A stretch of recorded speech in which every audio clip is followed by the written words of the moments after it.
Give us a sense, Nathan, of exactly what you think's going on, because before this, I thought that China basically wanted access to U.S. capital markets. They wanted investors' money here. But what the Chinese government's done this week makes me doubt that. You know, I've learned over the years that moves by the Chinese government have multiple interpretations and need to be viewed through multiple lenses. Does China want Western investment? Absolutely.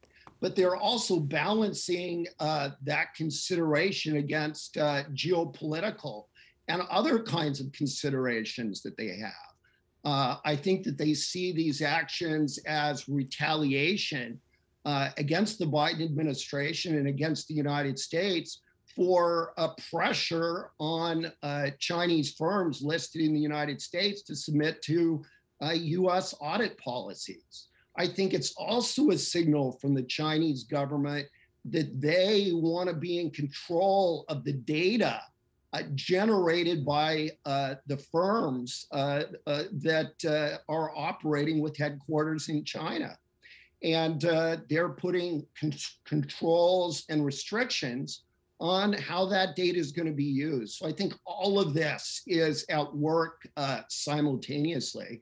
And we're seeing that in this ongoing thrust and parity between the United States and China, that tech is now really becoming the beachhead for that confrontation.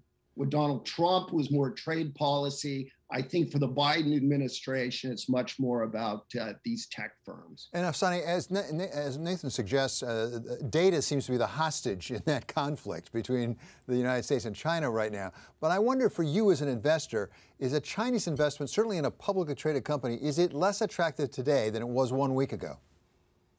So, David, I think Chinese investments are equally attractive today as they were before. I think even before, you had to be cognizant that the Chinese government could change, as we've seen in other emerging markets, but China obviously in a very, very different way, could change the rules and regulations at any point in time. So when you look at your risks and returns, you have to weigh those all the time.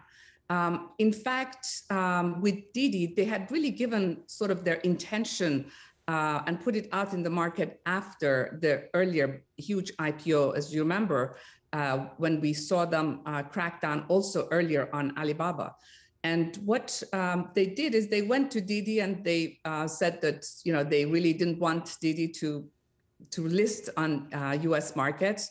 And Didi shareholders and the entrepreneurs who had started it decided that they wanted to do it. And of course, for the Didi founders, it meant that they could get paid in U.S. and not get their money stuck in China if they had done their IPO in China. So they saw their advantage, and they sort of seemed to have taken some sort of a calculated risk, if that, to do it here and risk that 20% decline that we saw right away. And I think what was really surprising to me was not just the decline after that, but more importantly, why did Didi stocks go up today when the Chinese government put more limitations on their and more limitations on data on Didi? So I think looking forward, I see the Chinese markets on the public side and the private side being both affected. The big question is a lot of the big Chinese companies that we're seeing now going IPO are companies that the Silicon Valley firms such as Sequoia and others supported in their early stages and seeded. So will the U.S. venture industry continue to seed these companies if they don't go IPO in the U.S.? I think that's a big question to me. That is a great question. Nathan, I want to come back to you and ask you, and it's related to this, but a little bit different. Can you put a ring fence around tech here? As you said, Chinese government decisions tend to be multifaceted. It's hard to make them very simple.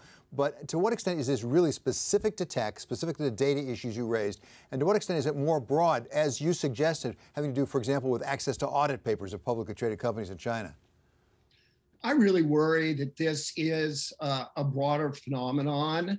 I think that we are now at a place in the United States where being tough on China is seen as an end in and of itself. The new restrictions that we put on Chinese firms, the new measures that the United States is putting on China are not expressed in a way where it also explains what China will need to do in order for these restrictions to go away.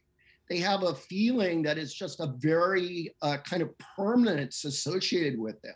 And similarly, the retaliation that the Chinese are putting in place feels like it's likely to be something that is long-lived. And my sense is that Cold War is probably not the right expression, because I don't think we'll see the military overtones. But it's going to be a fraught coexistence in the economic and financial space between these two global superpowers in the years ahead.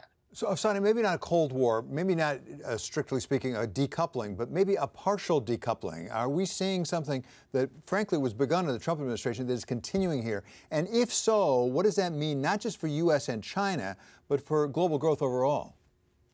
We saw it towards the very, very end of the Obama administration. Remember the stories about how tech was kind of maybe decoupling, maybe we weren't sure about that. And then during the Trump administration, obviously on questions of trade, where it wasn't just the US, but really the rest of the world also felt that trade had been conducted such that with WTO and others, the Chinese had been able to increase their trading power while they had limited trade coming into China in a very big way. We're now seeing the same phenomena, to me. And I think, as Nathan said, we have to look at everything in China in 3, 4, 5, or even more dimensions. The Chinese, on the one hand, have a very maybe long-term plan to have the renminbi as a reserve currency. But in the short run, that obviously, with all the actions we saw this week, is not part of the short-term plan. So they have the long-term plan and the short-term plan. On the short-term plan, they want to keep the rules based on the way they would like the markets to be conducted. And the way they do that is exactly what we saw with sort of the ruling this week with Didi. We'll see other things, probably more limitations on the one hand. The other side of it, though, is that they also want to let their citizens have some air to breathe. So they're letting them again start investing in outside markets, outside of China. So you see them limit certain things for a certain time and then open up certain other windows for their own domestic investors with the strong connect to invest in Hong Kong and maybe in the US or elsewhere with that $50,000 limit that they have for them. So it is, as Nathan said again, many, many different dimensions at the same time, which can confuse everyone. But there's no question that there's one thing which is the most important to President Xi, and that is to be able to tell the large companies that he's in charge.